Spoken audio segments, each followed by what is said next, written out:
ẹ̀yin èèyàn ọ̀rọ̀ tún ti bá bòmí yọ o látàrí ìgbésẹ̀ tí aláàfin Ọ̀yọ́ gbé tẹ́ ẹ bá gbàgbé ìṣẹ̀lẹ̀ kan ló ṣẹlẹ̀ nílùú Ìbàdàn láìpẹ́ yìí níbi tí aláàfin Ọ̀yọ́ tún ti fi ọmọ ààrẹ Bọ́lá Ahmed Tinubu tó fi jẹ ọ̀kan lọ́mọ ilẹ̀ Yorùbá ẹ̀yin èèyàn ọ̀rọ̀ yìí ni àwọn èèyàn kìbọnù lórí ẹ̀rọ ayélujára pé ó ṣe wá jẹ́ aláàfin Ọ̀yọ́ ló ń fi Seyi Tinubu jẹ ọ̀kan lọ́mọ tó sì jẹ́ pé Ọọ̀ni Ọ̀jájá wà lórí ìtẹ́ ọba ọ̀rọ̀ yìí ni àwọn èèyàn ń fà tẹ́sí ń gbà bí ẹni gbàgbọ́ ọtí kódà àwọn aláàjì Oríyọmí Àmọ̀sát àtàwọn ẹmẹ̀wà wọn lórí ètò wọn tún tú àwọn àṣírí kan nípa ọ̀rọ̀ aláàfin Ọ̀yọ́ àti ọba Ọọ̀ni Ọ̀jájá ẹ̀yin èèyàn ẹ máa pín fọ́nrán yìí ẹ máa share rẹ̀ tó bá jẹ́ ìgbà àkọ́kọ́ yín rè tẹ́ bá ìkànnì pàdé lórí ètò Kúnlé Ìjẹ̀ṣà ẹ tẹ subscribe button yín kẹ́yìn náà kẹ́ lè máa jàǹfààní bàbá tó ṣe mú fúnra wá sórí ètò yìí tọ́ ẹ̀yin èèyàn ẹ má jẹun gbà yín lákòókò ẹ jẹ́ ká gbọ́n tí aláàjì Oríyọmí Àmọ̀sát tí wọ́n yàn nàná nínú fọ́nrán yìí àtàwọn ẹmẹ̀wà wọn fọ́nrán náà rè. Yari àti Seyi barrister Seyi Tinubu. ẹ jẹ́ kí mi wò báyìí ká tó fi yẹn joyè láàrin ìlú ìyẹn gbọ́dọ̀ níṣẹ́ rere kan tàbí iṣẹ́ takuntakun kan tẹ́ni yẹn ń ṣe ọmọlúwàbí pàtàkì mo kó àmọ́ alápèjúwe mi ò sọ pé wọ́n ṣe fún barrister Tinubu ní oyè tán fún wọn but my question is kí ni ipa wọn nílẹ̀ Yorùbá kí láti máa ṣe bọ́ wọn kó tó dòní àwọn èèyàn mélòó ni wọ́n ti tara wọn dìde kí ni a lè sọ pé ókè o iléeṣẹ́ tí lágbájá kọ́ ní o tọ́ ní o tó ṣe pé a fi ní pé ókè ẹ worú àwọn èèyàn báyìí ló gbarú èèyàn báyìí ṣe eléyìí o kí ni àti máa ṣe bọ́ wọn ẹ jáwó from the culture ẹ jáwó from the socio-economic importance ẹ jáwó from the political àmà tí máa ṣe bọ́ wọn mi sọ pé congratulations o mo ti sọ yẹn bàbá tó dẹ̀ fi wọ́n joyè bóyá wọ́n ti rí gbogbo nǹkan yìí táwa ò rí inú mi ìbádùn púpọ̀ ká pé bíi ẹni tó jẹ́ bíi ẹ̀sẹ̀ tó mọ̀ pé barrister Seyi Tinubu ti ní ẹ̀sẹ̀ bóyá irú ẹ̀sẹ̀ wọn bóyá on media ni o on whatever ni o kí bàbá náà ń bẹ̀ dáadáa nu pépà ká rí ipa wọn tán bá bọ̀ ṣé mọ̀ pé tá à ń sọ nígbà kan ni pé we want to discourage in entirety ipe akàndédé mẹ́nìkan akàfi joyè láì mọ̀ pé èèyàn máa ti mọ̀ ṣe bọ̀ rẹ̀ so irú yẹn inú gbogbo wa bá dùn láti mọ̀ kí ni ipa tí wọ́n ti kó before now kó tó di pé wọ́n á lè fi hàn joyè máa fún ní àpẹẹrẹ àwọn oyè kan wà tó jẹ́ oyè ìdílé irú àwọn àṣẹ àní oyè tá a máa ń jẹ nílé ẹ̀bà 3 or 4 náà fi dá wa lọ́lá lọ́dọ̀ wa ọ̀dọ̀ wa náà ti ń jẹ akọ̀gùn ọ̀dọ̀ wa náà ti ń jẹ olúọdẹ wọn mọ jésà nílé wa mìíràn ti ẹlẹ́ẹ̀kẹrin máa yí padà wọ́n jẹ àrò di mẹ́rin nílé kan ní a jẹ olúọdẹ à ń jẹ ẹ̀sà àwa là ń jẹ akọ̀gùn àwa là ń jẹ àrò àwọn ẹ̀gbọ́n mi ń gbọ́ bí n ṣe sọ̀rọ̀ yìí ṣe ti gẹ̀ẹ́tẹ̀ no because of our influence torí àti máa ṣe bọ̀ wá àti àwọn ipa wa nínú ìlú ọba agun ẹ ti gẹ́jẹ̀ sìn iná fi kì wá pé òsí lóye joyè òsí lọ́lọ́ta ó lọ jolú ọdẹ ó kù tó pọ̀ gan ṣàkóńbárẹ́ bẹ́ẹ̀ bẹ́ẹ̀ lọ. so irú àwọn náà tá a bá kì wọ́n ó yẹ ká lè rí bìkan kì wọ́n mọ́ tí pé ipa tí wọ́n ti kó nílẹ̀ Yorùbá ni àbí influence yìí pé bàbá wà ní president ó yẹ kọ́ mo lè ṣe dáadáa la fi gbé wọn síbẹ̀ gbogbo àwọn béèrè bẹ́ẹ̀ ṣe pé nílẹ̀ Yorùbá bá ṣe mọ béèrè nù bọ́jú gbogbo ẹ̀ lọ congratulations àbí náà ni ó parí rẹ̀. tí ó bá jẹ́ pé wọ́n ti ń ṣe dáadáa sí àwọn ibì kan àbí wọ́n ní potential ṣíṣe dáadáa. àwọn ọjọ́ ọ̀la wọn. yà tí wọ́n dẹ̀ jẹ́ ọ̀dọ́ sẹ́mo pé àbí ká fẹ́ gbà nǹkan kan lọ́wọ́ wọn ọ̀dọ́ ni wọ́n. wọ́n máa fi tìyàn náà. wọ́n lè fún wọn lóyè bẹ́ẹ̀ yẹn láti mọ ní impact nínú ìlú tí wọ́n joyè lé lórí. development of. bàbá ẹ jẹ́ kí tẹ́ sọ yẹn ẹ dá púpọ̀ ṣùgbọ́n bí tí ìbá ti ní ká ti wú gan nílé yìí pé ọ̀dọ́ ni wọ́n fine gbogbo àlàyé tẹ́ ẹ̀ encourage pé kán bẹ̀rẹ̀ sí lo àwa ọ̀dọ́ ṣẹ́gẹ́tì láwọn ibi tó dáa especially ṣùgbọ́n before year 2000 and kila wa yìí before 2023 ta ni Seyi Tinubu gẹ́tì mi ṣé wọ́n máa ṣe kíní kan lọ́nà ọ̀dọ̀ wa lọ́bàgùn bẹ́ẹ̀ wọ́n á wò yín ok ẹ jẹ́ for example Oríyọmí kì í sànà Oríyọmí ó bíldì Oríyọmí débi tó Oríyọmí dé ni níbo ni wọ́n ti bẹ̀rẹ̀ tí wọ́n fi before 2023 ta ni wọ́n fine mo láìkí tẹ́ sọ ìgbà míì wà ojúsùn ọ̀rọ̀ sùnùkùn fújúnù la fi wò pé ọmọ yìí a dẹ̀ ti rí i pé ọjọ́ ọ̀la ọmọ yìí dẹ̀ ó máa ṣe dáadáa ọmọ dáadáa ẹja fi jó yìí ó wà bẹ́ẹ̀ ẹgẹ́ tẹ̀sí ṣùgbọ́n tá a bá fẹ́ wò pé ọjọ́ ọ̀la ọmọ yìí ọjọ́ ọ̀la tó máa dáa náà á tún rí àwọn ìjà sàkátà rí pa ìgbésẹ̀ àtọwọ́tọ́ ọmọ ẹ̀dẹ́ gbé mo wá láìkọ̀ ọ̀tún ṣe bóyá wọ́n ti ń ṣe sáwọn ibì kan irú bẹ́ẹ̀ la ní kán náà bẹ̀ nù pépà. ká tún ná ka síbi tí president Ghana náà ti ṣe sí nílẹ̀ Yorùbá kò ṣe síbi kankan kó tó wá joyè ń fẹ́. ẹ ṣe kò ṣe síbi kankan ṣùgbọ́n tó ṣẹlẹ̀ sí president Ghana ọ̀rẹ́ sọ́njọ́ náà no mo mọ̀ èyí tó ṣẹlẹ̀ sí president Ghana ni tabadakọ̀ Thomas Sankara tabadakọ Pandit Nehru tabadakọ Mahatma Gandhi tabadakọ Jomo Kenyatta Elisalesi wọ́n ti nípa nínú ìlú wọn nínú ìlú wọn lọ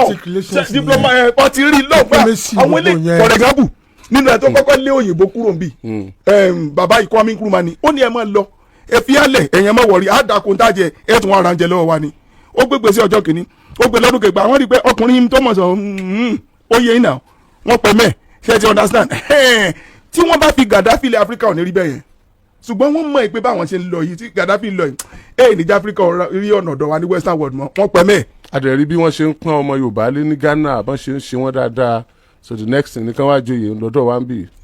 ibi tẹ́ ẹ tún lọ yẹn mo tún inú mi dùn mo mọ̀ pé àdébẹ̀ diplomatic relation nìyẹn tẹ̀bákà ti wò pé ṣe rí àwọn kìnnìkan àti ọgbẹ́ ní. if that one is diplomatic relation there's nothing bad. Okay. There's nothing bad in Seyi Tinubu láti joyè. Oh, no, definitely. Because if you ní joyè kò ṣe assessment aráàlú assessment àwọn tó fẹ́ fi hàn joyè ni o. Good. Ìtàbí sọ pé foreign policy náà ọwọ́ leader ló wà nù wọ́n ń kó ọmọ ẹ̀yìn lọ́wọ́ láti béèrè pé bó ní ká ṣe ṣe. Assessment ẹ̀ tó fẹ́ fi hàn joyè there might be promises pé okay o tí n bá joyè báyìí máa ṣe kan báyìí fún ìlú yìí. There might be okay we want him to look at this place. A fẹ́ yí ojú ẹ̀ síbi. A fẹ́ fajú ẹ̀ mọ́ra. Àwa fi joyè. Ó lè jẹ́ fún àwọn ọmọ wa. Are we doing that to corner favour? No, to seek favour. Corner seek. Gẹ̀ẹ́sì ló ń gbọ́ ẹ̀. Kí ni difference láàrin corner favour ẹ̀ sí favour? Yes, you have to generalize it this time around. If you are talking about. Ní ìta ṣe ní Ghana náà. Gbogbo ẹ̀ lẹ́kọ̀ọ́ papọ̀. Gbogbo ẹ̀ lẹ́kọ̀ọ́ papọ̀. Tó bá ṣe pé àwa fi corner favour ni. Baba Olúnlọ́yọ̀ of blessed memory wọ́n sọ̀rọ̀ kan wọ́n nígbà táwọn di commissioner for chieftaincy title and local government wọ́n làwọn rí i pé baba Awólọ́wọ̀ dọ́jì fáìlì kan gẹ́tẹ̀ wọ́n nígbà táwọn náà débẹ̀ náà wà fáìlì táwọn Awólọ́wọ̀ ò rí yẹn jú Olúnlọ́yọ̀ ni wọ́n náà gbé fáìlì irú ẹ̀ ní fáìlì tẹ́ ní kí n sẹ́wọ̀n èmi náà gbé fáìlì yẹn sẹ́gbẹ̀ẹ́. ẹgbẹ́ sẹ́gbẹ̀ẹ́ it's alright a ní pẹ́ńbẹ̀ bọ̀ tá a bá lọ bẹ̀rẹ̀ ara dàbí alábòsí. kámínálà ní pẹ́ńbẹ̀. no ẹ̀sọ́kọ́ ní pẹ́ńbẹ̀ tẹ̀lé. okay a ní pẹ́ńbẹ̀ ṣùgbọ́n tá a bá lọ bẹ̀rẹ̀ dàbí alábòsí. ṣe àwọn oríṣiríṣi ìdí there are many reasons la fi máa ń fi yàn jẹ oyè wọ́n máa wo antecedent wọ́n wo future prospects wọ́n dẹ̀ máa wo àti máa ṣe bọ̀ ẹni yẹn àti ipa tó lè fún ìlú wọ́n máa wo ọjọ́ ọ̀la wọ́n máa wo ìran rẹ̀ wọ́n máa àǹfààní tó tún lè jẹyọ oríṣiríṣi nǹkan ni wọ́n máa ń wò kó tó lè fi èèyàn joyè nílùú and gbogbo nǹkan ìdẹ́ni is the prerogative right of àwọn tó fẹ́ fi yàn joyè àwọn lè mọ̀ rí nǹkan tó yẹ pé wọ́n rí ju nǹkan táwọn ń tarí lọ. thank you. tán fi yàn joyè so ẹ dẹ̀ rí pé bẹ́ẹ̀ yẹn wà gog lánàá gan èrò pọ̀ gan bẹ́ẹ̀ lánàá the minister of finance wá senate president gbogbo àwọn èèyàn who is doing the society ló wá ẹ mọ̀ pé láyé ìgbà kan bọ́ bá jẹ àwọn àtàrẹ̀mọ́ náà jọ mọ́ jẹ náà fún wọn pa àrẹ̀mọ́ ńgbà kan pé tọ́ bá ti jẹ tán kọ́ náà máa lọ because ayé tí ọba bá ń jẹ làrẹ̀mọ́ ń jẹ nígbà náà tẹ́ bá dẹ̀ rí dispensation tá a wà yìí ṣé ń gbọ́ ayé tí president ń jẹ lọ́mọ ẹ̀ ń jẹ ẹ wá dúró mọ́pọ́ tó tẹ̀lé president ọmọ president gbà yẹn tí Wọlé Ṣóyínká pariwo ta ẹ rí i pé ayé tí president ń jẹ lọ́mọ náà ń jẹ irrespect fún president agbọ́dọ̀ fọmọ ayé tí ẹ̀sìn ò jẹ ọmọ ìgbọ̀kẹ́rọ ló jẹ so tẹ bá rí àwọn èèyàn tó wá gog tí wọ́n lọ tán pọ̀ ṣé ń gbọ́ kò ń ṣe ọmọ yẹn náà lọ fún kò ń ṣe antecedent ọmọ yẹn náà lọ fún. ẹ kì í ṣe Ṣèyí Tinubu nìkan ló jòyè ẹ máa gbọ́ àṣọ̀tàn yòókù náà wọ́n jọ jẹ́ papọ̀ ọjọ́ kan náà. àjọṣọ̀tàn yòókù náà ẹjọ́ kí ni tátù yari. ọba lóyin ni ọba lóyin ọ̀fẹ́ torí káwọn Fúlàní wọn bá wọlé wọn lẹ́nu sórí antecedent bàbá ẹ̀ ṣé ń gbọ́ àwọn méjì ó fẹ́ wá gan because of the daddy wọ́n gbọ́dọ̀ wá torí tí wọ́n bá ti identify pẹ̀lú ọmọ wọn identify pẹ̀lú daddy ọ̀gẹ́tẹ̀ favour náà so gbogbo wọn wá síbẹ̀ yẹn that place was construction company àwa. radio garden ti ṣiṣẹ́ ẹ lọ ìyẹ̀wò padà. àwọn consultant àwa gbogbo wọn máa wá ṣe jọ̀rọ̀ sáà not because of that man but because of his father ìtàn báwo náà ti ní wá ìyẹn bẹ́ẹ̀ yẹn. so tó ní kó bàbá rẹ̀ jẹ́ president sí gbogbo nǹkan rẹ̀ ọ̀tọ̀ sí mọ́. ẹ gẹ́tì ẹ o ó tún mú nǹkan rẹ̀ pọ̀ sí ni o. the guy is an ẹ parí ọ̀rọ̀ mi o kò yẹ kó pọ̀ sí mọ́. that's a technical ó yẹ kó pọ̀ gan that's a technical question tó involve technical answer ṣe you understand a fi technical answer sí ẹ ṣe rí imperial majesty ọba Olúbàdàn of Ibadan land wọ́n sọ̀rọ̀ kan ẹ jẹ́ iye fóònù tó ń dún o. wọ́n sọ̀rọ̀ kan tí mo rí pé is very cerebral highly intellectual and knowledgeable somebody that has passed through every stratus of life when it comes to administration Olúbàdàn of Ibadan land wọ́n ní jurisdiction àwọn Ibadan land ni of course. wọ́n dẹ̀ ní 11 local government ní jurisdiction àwọn. bẹ́ẹ̀ ni. wọ́n ní àwọn òsìjú bẹ́ẹ̀ ire ibẹ̀ làwọn sì ń wá. no ibi tí wọ́n jọ èlé lórí náà nìyẹn náà. wọ́n tún sọ ni wọ́n. àwọn nìkan ni wọ́n nírú lẹ́tà yìí lọ́wọ́ according to baba Olúgbọ́n. ẹ máa gbọ́. Olúbàdàn of Ibadan land. àwọn nìkan nínú gbogbo ọba àwọn nìkan fún un lẹ́tà. yes na because Ibadan is not Ibadan town. wọ́n ní kò sí ti ń jẹ́ Ibadan land ni a ní city tó pọ̀ nínú ẹ̀ a ní land tó a ní towns tó wà nínú ẹ̀ tó pọ̀ Ibadan nìkan ni Ibadan land. so àwọn yòókù kínní kan ìlú wọn kínní kan ìlú wọn. Ibadan land sani Ibadan. Ògbómọ̀ṣọ́ land náà wà. That is a coinage. That's a contemporary coinage. ṣé ẹ wá sọ Ògbómọ̀ṣọ́ land ilẹ̀ Ògbómọ̀ṣọ́ dilẹ̀ Ìbàdàn ni. no wọ́n sọ yìí pé lẹ́tà tó wà according to baba Olúgbọ́n Thursday o wọ́n ní pé wọ́n ní Ògbómọ̀ṣọ́ sọ̀wọ́n of Ògbómọ̀ṣọ́. that is ìtọ́ wà láàrin Olúgbọ́n àti Ṣọ̀ún ẹ má jà lọ bẹ̀ another issue nìyẹn ó ti pẹ́ wọ́n ti wà lórí ẹ̀yẹ ọ̀rọ̀ jurisdiction lèmi sọ mi ò mọ Ògbómọ̀ṣọ́ land tàbí Ọ̀yọ́ land. ó ti pẹ́ gan wọ́n ti wà lórí ẹ̀yẹ. ẹ máa gbọ́ èmi ò mọ Ọ̀yọ́ land tàbí Ògbómọ̀ṣọ́ land tàbí anything land Ibadan land ni mò ń sọ lọ́wọ́ that has been document tó wà lórí ẹ̀ ti wà from ages from years you understand and when Ibadan became what it is now we know what Ibadan stands for you understand unity cohesion synergy what Ibadan stands for Ibadan stands for unity that's what pé wọ́n á gbìjà àwọn tán bá fẹ́ yàn jẹ wọ́n á gbìjà wọn jà wọ́n á rán wọn ṣẹ́ pọ́n lọ bí báyìí wọ́n sì ní wẹ́yìn wò láti rí pé wọ́n sacrifice Ibadan is full of sacrifices sacrifice ni pé to bring unity sanity cohesion synergy into the Yoruba land in general. àbí gbàtà sáà lọ ń jagun gbà yẹn ẹ̀mí sáà ń ṣòfò ṣùgbọ́n sílẹ̀ àsọpá ní gbìjà Yorùbá mọ́ àtà ń jagun náà ni. so àwọn ló ń gbìjà Yorùbá máa gbọ́ à ń gbìjà Yorùbá gbogbo àgbàdo ọmọogun alọ́mọogun lẹ̀ ni because of what we consist of or consisted of. no kì í ṣe ẹ̀yin náà lẹ́ni o wọ́n dájọ́ ni o no wọ́n dájọ́ ni o historically. tó bá dáwọ́ jọ sákàǹtì mi ta lónìí sákàǹtì ẹni. a ó lé ní. gbogbo ọ̀nà àdájọ́ ni èmi mo là káǹtì ẹ̀ gbogbo ó ti kíní. so now ọ̀rọ̀ ìtàdé sọ etí Aláàfin kọ̀ǹfà of course Aláàfin lè kọ̀ǹfà oyè Yorùbá land lé anybody lórí because wọ́n fi pé it's within his jurisdiction ṣe to understand tí mo sọ and èmi ò dẹ̀ kí n fẹ́ lọ láti máa wò pé tẹ́ni tọ́ láti ṣe àbí òṣè but you see the motive anybody need mind ọ̀nà mọ motive to need mind mo mọ̀ pa sọ̀rọ̀ kan bí gbà kan tá a sọ̀rọ̀ pa ọ̀rọ̀ oyè ọ̀nà oyè tẹ́ pé very explicitly I think that is one of those things that motivated Aláàfin to say let me confirm my own but the most important thing ni pé they must seek what will bring unity into Yoruba land. I don't want to believe that. mo ní they must seek kí ló dé bí ṣé ká má bring unity. baba Olúgbọ́n ti fún wa ní solution. mo ní every one of them must seek how to bring unity. rárá yẹn kọ́ and this is a responsibility. motivate yẹn ni mo fẹ́ lò. I want to use the word motivate maybe that one motivate. maybe mo sọ. no maybe mo answer fún. maybe no. answer ni pé Senator Yari chieftaincy title has been in the pipeline before now. nígbà tí Aláàfin àná ò tí ì gbèsè. okay. ní nǹkan ló ti wà lórí ẹ̀. ṣé ti Yari lọ sọ ọba lóyin ṣé rí ìgbà tí wọ́n wá túwé yẹn sí. wọ́n ṣìwé yẹn. pé ọba ìfẹ́ pé wọ́n fẹ́ joyè ni wọ́n ti wá wò pé kó má jẹ́ Senator Yari nìkan. kan fi mí kun. ó ní tí ti ṣe. barrister Seyi Tinubu náà ti wà pẹ̀lú ẹ̀ ṣé you get but they have not concluded on the dates. tí wọ́n máa mú. tí n tẹ́ ẹ sọ pé motivate ara wọn fi motivate ara wọn. no maybe title ẹ dúró title nǹkan title yẹn might not come into existence. before we discuss it was the same title nítorí pé àwọn tọba lóyìn mò ń sọ. ẹ mọ̀ gbọ́ nítorí pé àwọn ti fẹ́ fún ẹnìkan nìyẹn. o tẹ́lẹ̀. náà fi fẹ́ kó padà clash náà fi sọ pé kẹ́ni ẹ lo jurisdiction rẹ̀ káwọn náà lo jurisdiction tàwọn fẹ́ẹ́ táwọn náà fẹ́ ṣe àwọn méjèèjì ọba méjèèjì sì ti jọ sọ ó ti clear láàrin àwọn méjèèjì but the reason tá a ṣe ní ká tó lọ bẹ̀ ni pé the noises tó wà lórí social media they are not helping Yoruba race neither helping Odùduwà. There is no problem between both of them but there is problem láàrin àwa ọmọ wọn. ẹ ṣe àwa ọmọ wọn la bẹ̀rẹ̀ sí ní búra wa Ọ̀yọ́ ń búfẹ̀ Ifẹ̀ ń bọ̀yọ́ kálukú ń dá sí wọn soríṣiríṣi we should not go there. wọ́n tiẹ̀ wá sọ solution baba Olúgbọ́n sọ solution kan tí mo láìpẹ́ solution yẹn I want to. ẹ ti já ọ̀rọ̀ mọ́ mi lẹ́nu. ẹ jẹ́ kọ́nà bẹ́ẹ̀ ni. ẹ jẹ́ ńlá ndí maybe ni mo sọ 32 maybe sọ náà 32.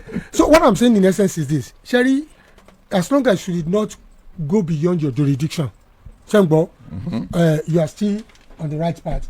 But Sherry, but controversy to Shelly, Sengbo, I think we should douse the tension rather than escalating it. Number one. Number two, these monarchs, I think they should realize they are custodian of our culture and tradition. Are you getting what I'm saying now? Regardless of where you are, you are, and when you talk about custodian of our traditional culture, ọmọlúwàbí wà ń bẹ, ìbọ̀fún wà ń bẹ, kò sí ìjàgàbá ń bẹ, kò sí èmi mo gbẹ́ tán bẹ. You know, this are what moto ń bẹ. You see, this is what constitutes and then mo de sọ kí ni kan fún yín sà ìyàtọ̀ wà láàrin ìtàn àti àròbá. pípẹ́ wọn ń tọ́ ọmọ ọgbọ́n bàbá tán yóò bá àròbá níta àròbá fi yàtọ̀ ní tó fi lágbára gan. ó ní pé àròbá ìlọ tààrà àròbá ní rọ́nú àròbá máa wà doctor àròbá máa ń mú bi lọ́wọ́ kò sí tí àròbá ìmú dání. olófin yẹ kó Yorùbá bàtà it's not the original form of it. Are you getting what I'm saying? So if you remain so much kẹ́gbẹ́ àròbá làṣà ń jókòó tí because history tan sọ different writers ló kọ́.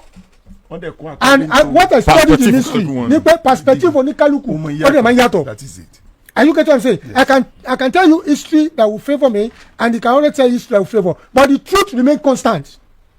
You understand, the only thing that remain constant is the truth whether we like it or not. Who will not tell us that truth? That truth nígbà tó jẹ́ pé ẹni tó ń sọ̀tàn yẹn náà òun náà ní ibi tó náà wà bàyà sí òun náà ní area of interest. I'm a truth. I just a truth for you. The truth is for me and you to come together. ṣé n gbọ́ kájọ gbàpọ̀ káwé pé okay o mo ju ọ lọ mi ju ọ lọ yìí. No victor no vanquish ẹ jẹ́ ká fi síbì kan ntò o bá ṣe àjọṣe ni ntò o bá dáwọ́lé àjọ dáwọ́lé ni that is the truth. You see, let me tell you, lies take the elevator but truth take the stairs. bẹ́ẹ̀ni yeah. o lè pẹ́ tiẹ̀. o lè pẹ́ elevator lè tè lọ. ṣùgbọ́n truth ó padà mú elevator náà. So there is gonna be another time but one thing everybody mọ̀ ni pé the issue of Oòduà and Yorùbá land tan sọ they are both the same thing and they are far away from each other. That's it and ìjọ mi bóyá tẹ bá fún wa láàyè àràyè sọ dáadáa tí ò ní ta ko anybody ẹ̀kọ́ ibẹ̀ tí ń sojú sí mi. honourable speaker. now ẹgbẹ́ kejì mo ń bọ̀. ẹ sọ pé tá a bá fi láàyè jọ mi. mo ń bọ̀ mi tí parí ẹ̀ tí mo ń sọ lọ yìí. you understand when you look at the source that is an embodiment of the world and something that is an embodiment of a limited jurisdiction they are two different things entirely. òyìnbó ni mo fi ń sọ yẹn kẹ́ ẹ mọ̀ tú o tó bá wù yẹn o. So understand when I am a custodian of tradition in respect of the world, Yoruba world is so different from Yoruba land. Yoruba world is enlarged. Yoruba world is without limitation. Yoruba world is a conglomerate of different people living all over the world that belong to the Yoruba race. So when you talk about the land, it's different from when you talk about the world. We are not. Solution ti baba mu wa. My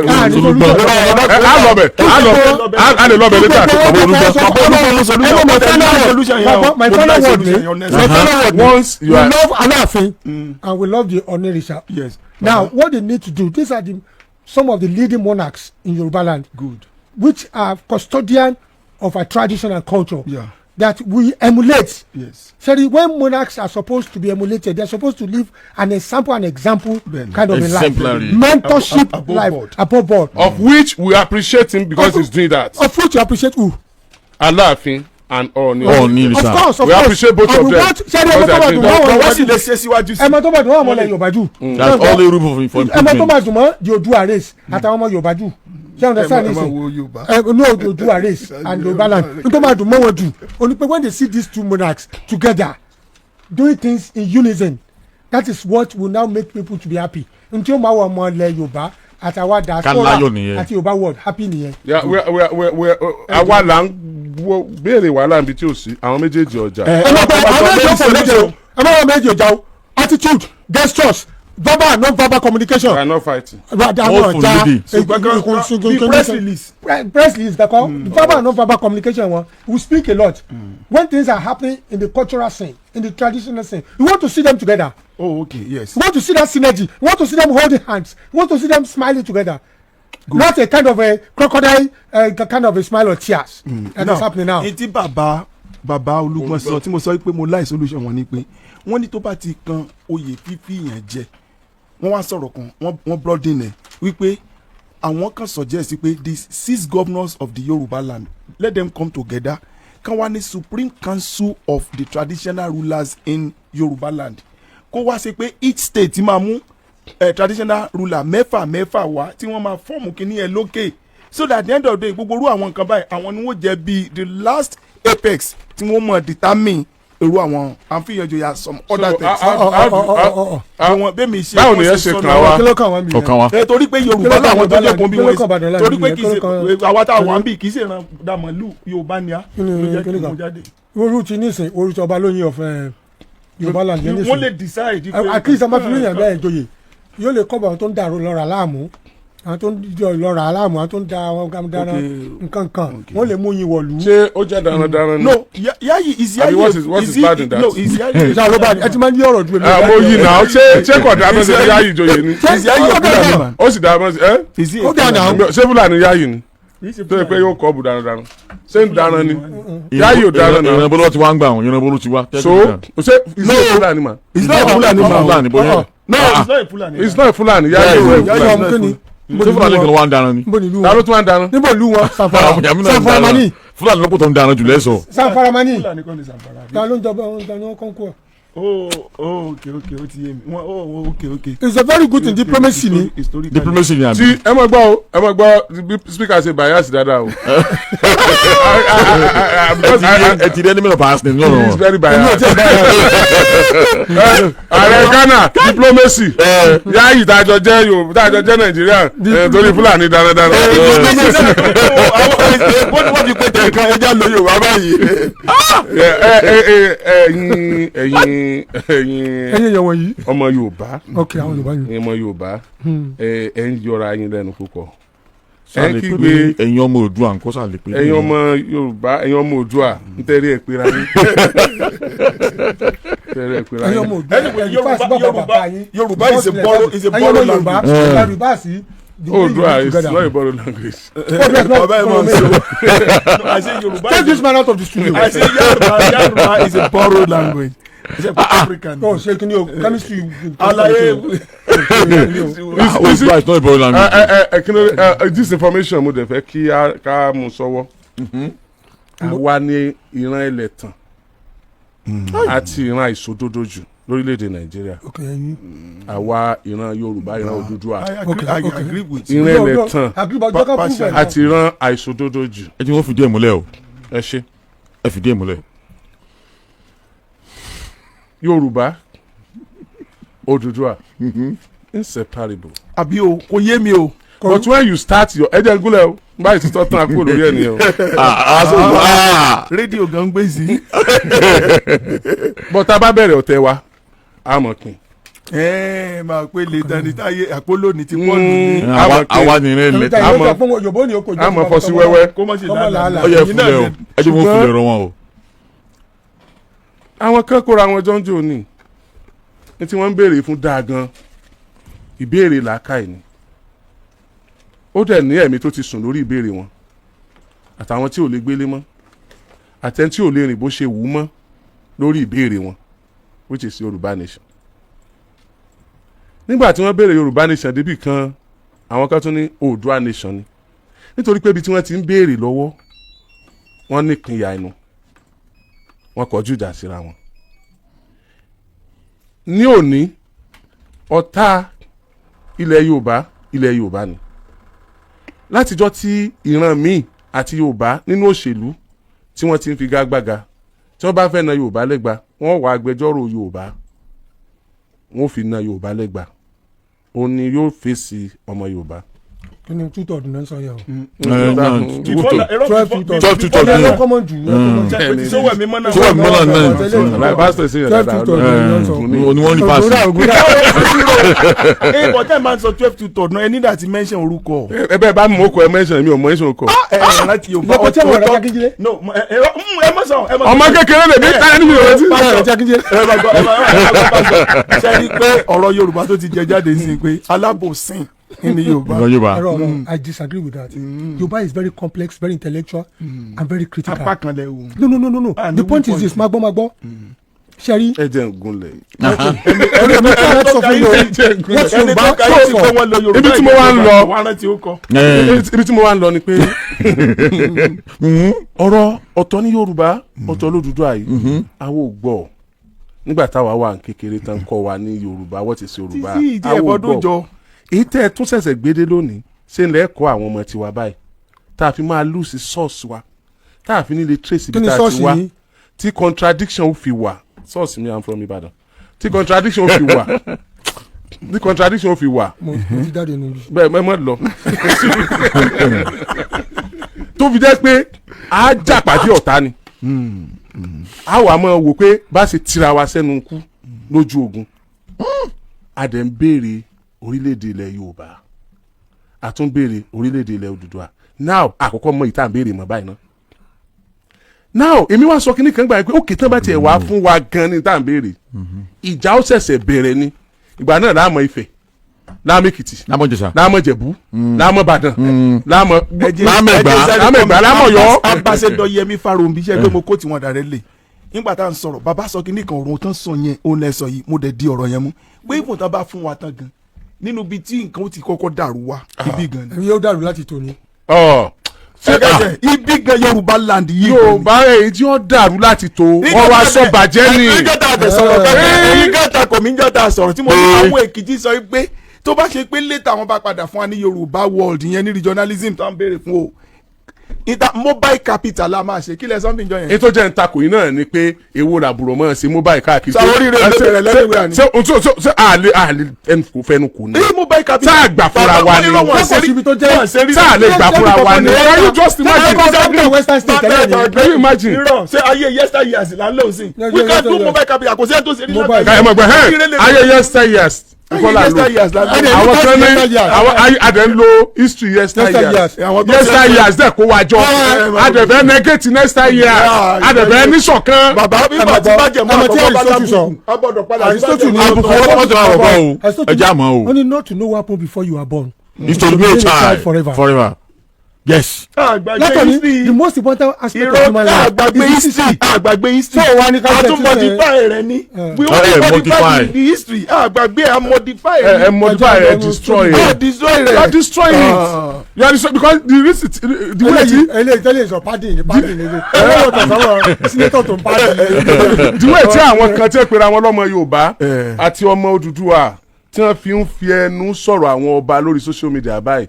Nítorí pé ẹ̀ ń fẹ́ followership ẹ̀ ń fẹ́ views ọ̀nà tí ò dáa rárá ni ó yẹ ká condemn ẹ̀ ó yẹ ká condemn ẹ̀. we condemn because they are the same thing. And they are the same thing, they are the same meaning, and they are the same grammar and the same semantics. nígbà tí Ọọ̀ni of Ifẹ̀ ṣẹ̀ṣẹ̀ di kábíyèsí ó tó ọdún 5 tí wọ́n fi drag ẹ̀ lórí social media pẹ̀lú ọ̀rọ̀ burúkú tẹ́ ẹ̀ lè mọ̀ pé tó ẹ pẹ́ tí èso ọba gan wọ́n gbọ́dọ̀ sọ̀rọ̀ ẹ̀ sí ní ọ̀rọ̀ burúkú tí ò yẹ lẹ́nu. the same thing náà gbé sọ́dọ̀ Aláàfin báyìí ẹ lọ yẹ̀ wò ẹ lọ wò ìgbà tí mo sọ yẹn ẹ lọ wò kódà ọmọ Yorùbá tó jẹ́ blogger àwọn náà ń sọ ọ̀rọ̀ burúkú náà useless ọba wa báwo làwọn Haúsá bọ́ sórí social media bẹ́ẹ̀ báwo làwọn Ìgbò ṣe bẹ́ẹ̀ yẹn ẹ̀ useless ọba tiwa tá a lẹ̀ ń gbìjà tá a lọ́ràn yín ṣẹ́ kí ló dé tẹ̀ ń useless àwọn ọba wa Ọọ̀ni of Ifẹ̀ no controversy ọba wa ni tá a gbà fún 100%. Aláàfin of Ọ̀yọ́ ọba wa ni tá a gbà fún 100%. gbogbo àwọn ọba yìí ló yẹ ká accord respect fún. absolute respect. ọba mọ ní ayé Aláàfin àti Ọọ̀ni tó wàjà àti Aláàfin tó wàjà ìjà burúkú nígbà tí Ọ̀yọ́ state jọ wà táwọn méjèèjì wà lọ́yọ́ state. wọ́n jà gan àbí. tó jẹ́ pé ìjà wọn pọ̀ síbẹ̀síbẹ̀ náà kálukú àwọn méjèèjì ọ̀padà dálábùkù lọ́wọ́ àwọn ọmọ Yorùbá à ń pọ̀ nílé à ń pọ́n láàfin lé kí ló kàn wá kí ló kàn wá. elite gan ló ń ba nǹkan jẹ́ jù. yes now elite ni. yes. ẹ jẹ́ n sọ kan fún yín gbogbo ariwo tí àtọ̀rọ̀ tá à ń sọ yìí àwọn tó kàn gangan they have not shown a kind of a sign of coming together tọ́mọ ẹ̀yìn mi máa ń sọ̀sọ̀kúsọ mi máa sọ fún ẹ pé kò rí bẹ́ẹ̀ attitude mi ló máa determine direction tó máa lọ. that is ọmọ ẹ̀yìn tẹ́ bá mọ̀. máa fara balẹ̀ no when my attitude determines listen Fẹ́mi when my attitude determines what happens you fall in line kí wọ́n bá sọ̀rọ̀kúsọ wọn àbùkù ni ó jẹ́. ta ni ó wà nípò ọkọ lómi àti Oríyọmí nìsín kíní kankan káwọn náà mọ come out together ká máa ṣe kankan máa sọ káwọn náà tún máa drifted apart pé sentence àwọn tó súnmọ́ wa kò tún dá. ìyàwó ààrẹ joyè nífẹ̀ẹ́ o.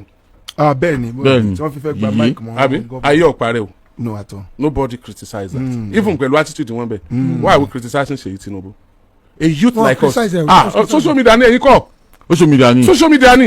Why are we criticizing him? mo wo. He's a vibrant youth. social media let's criticize him. Yes, he's a vibrant youth. Láàárín àwọn ọ̀dọ́ ẹgbẹ́ rẹ̀ ẹ lọ béèrè tẹ̀yìn tó jẹ́ Seyi Tinubu. Ó dá sí àwọn ọ̀dọ́ ẹgbẹ́ rẹ̀ ó ṣe dáadáa. I know. So why are we criticizing Oni for crowning first lady? Ta ni obìnrin tó wà first lady tí wọ́n fi irú nǹkan bá ń lọ tí ó pò wọ́n fẹ́? kò possible. Kí ló tó kàn tá à ń bínú? Ta lọ mọ ebó ọmọ president kan lógún ọ̀kadà tó lọ forí sọ́gi sọ́sọ́ bàbá rẹ̀ ń wé tọ́jú ẹ̀ ní bówó wa ni 11 million ni wọ́n rọ̀ ọ̀kadà yẹn. ebó bówó wa ń wé tọ́jú ẹ̀ ọmọ president ni. no normally owó ọ̀kadà náà wọ́n fi tọ́jú ẹ̀. ọtí láyọ̀ ní pọmọ ìyá ká. ní pọmọ ìyá ká tó ẹ jẹ́ kí a kí ṣe ẹ mọ̀ jẹ́ àpèsè wọn ẹ sòdodo fún wọn ni. àpíl náà òdodo jáde. ẹ sòdodo fún ẹ sòdodo fún wọn. ẹ jẹ́ à celebrate Seyi Tinubu ẹ celebrate. jẹ́ à celebrate ó ní ọmọ president àkọ́kọ́ tó fira rẹ̀ lẹ̀ fún àwọn ọ̀dọ́ ẹgbẹ́ rẹ̀ tí wọ́n sọ ọmọ president. ẹ wo bàbá kan báyìí tó máa ń ṣe kínní tó máa ń ṣe tí máa ń link ọkùnrin àti obìnrin pọ̀ lórí social media yìí kí ló kọ ẹ̀ náà lẹ́gẹ́ Miami lẹ́gẹ́ tó ọ̀rẹ́ Seyi Tinubu lòun òun kìíní kan adẹ̀rí tẹ́jọ́ ń ṣeré tó kò sọ pé èèyàn kan kéré sóun ó accommodate wọn ó mú gbogbo wọn mọ́ra so tírú wọn náà bá ń grow kò sí tó burú bẹ́ẹ̀ ẹ wá wo ẹni tí Ọọ̀ni ọ̀fìfẹ́ fi jẹ aṣíwájú Ọ̀kan Lomo Oòduà yèèpẹ̀ lẹ Yorùbá mọ̀ pọ̀mọlúwàbí atẹ́gùn tí ń fẹ́ omi tí ń sàn lẹ Yorùbá mọ̀ pọ̀mọlúwàbí nílàjì so ẹ dákun àwọn èèyàn tí wọ́n fi jẹ́ àwọn tó merit ẹ̀ ní àwọn tó worth ẹ̀ ní in as much as you are condemning those ọba kí ni wọ́n pè wọ́n ìfẹ́ ló king kí ni wọ́n pè wọ́n the paramount rulers in Yorùbá land àti condemn àwọn tí wọ́n fi joyè ẹ tó bá ti bú ẹ tó bá ti ń condemn Ọọ̀ni torí pé ó fi engineer Dr. Sanusi jẹ́ Ọ̀kan Lomo Ile Yoruba afọ́jú ni kò mọ tó ń ṣẹlẹ̀ nílẹ̀ Yorùbá kò mọ tó ń ṣẹlẹ̀ níbàdàn kò mọ tó ń ṣẹlẹ̀ nípínlẹ̀ Ọ̀yọ́ and beyond kó lọ kó tiẹ̀ lọ ṣèwádìí pé ta náà pé ní Dr. Sanusi orí rẹ̀ ó pè yóò sọ pé òye nǹkan kéré ẹ̀ fi mí sí I tell you tó bá mẹ́ntẹ́ pé ní Dr. Sanusi number one nìyẹn aya rẹ̀ kìí ṣe aya rẹ̀ ni wọ́n fi joyè ààrẹ ni ẹ ṣeun ààrẹ ni tá a bá wá appreciate ààrẹ ńlẹ̀ Yorùbá ṣé kàn lọ appreciate ẹbí tí ò ti wá ni. wọ́n dẹ̀ tún appreciate ọmọ ẹ̀ náà ní. àtọmọ ẹ̀ náà wọ́n appreciate ọmọ ẹ̀ náà bẹ́ẹ̀. so nígbà tí coronavirus tó lọ sókè gan àwọn ráìsì kan wà tí wọ́n ń pín káàkiri wọ́n pín Ṣakí wọ́n pín Ìbàdàn wọ́n pín káàkiri Senator Yari ló kó ránṣẹ́ sílẹ̀ Yorùbá I was asking that time pé sẹ́mi àyẹ̀fẹ́ sí president ni. ọdún wo ni ẹ. nígbà coronavirus. 2020. ṣé kò sí lára ẹ̀sẹ̀ ló ti bàjẹ́ ṣá. rárá o ó kó káàkiri tó pín káàkiri gbogbo àwọn olùsáró ní ráìsì wọ́n ní Senator Yari ní mi mọ́ ìgbà yẹn mú mọ́ wow ẹni ṣe dáadáa so tá a bá fi yàn joyè àwọn nǹkan kan wà ń bẹ̀ ṣùgbọ́n tó dùn èmi bẹ̀ tí ń ká mi lára ni pé ẹjẹ́ á máa pa àwọn ọba ilé wọn ìsalábùkù. Ọ̀kan Lomo ẹ̀yin ó jẹ́ odidi ọmọ. èmi odidi ọmọ wà ní tí mo jẹ́ láti ọmọ tẹ́lẹ̀ ni odidi ọmọ ewo odidi ọmọ tó ràgbò kiri àbí mo sọ pé wọ́n ràgbò fún èèyàn ní. mo ní tí wọ́n ra àgbò fáwọn èèyàn. tí táwọn èèyàn fẹ́ táìmù yẹn ni. èèyàn ti ra lanta lọ́dọ̀ mi rí mo sọ́nbì yìí náà àti kánú tó lẹ̀ mọ́. àgbò ló fi dáhùn mọ́. ẹ sọ dẹ́ fi mọ̀ wọ́n. orúkọ ni mo fi mọ̀. orúkọ wo.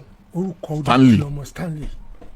èmi sì fi iṣẹ́ ọwọ́ wọn mọ̀ wọ́n. kí ló dé fi àgbò tẹ́pẹ́ àgbò lẹ́yìn fi mọ̀ wọ́n ara iṣẹ́ ọwọ́ wọn lè mi. àgbò lẹ́yìn fi mọ̀ wọ́n. I think this is a very beautiful conversation this morning and I just want to say this that charity begins from home and ẹ jẹ́ kí àwọn ọba láyé kan lead by example too We want them to lead So by all example. of us can emulate them. You emulate them. They lead and we follow. Let them lead by example. Let them forget bad history. Let them come together.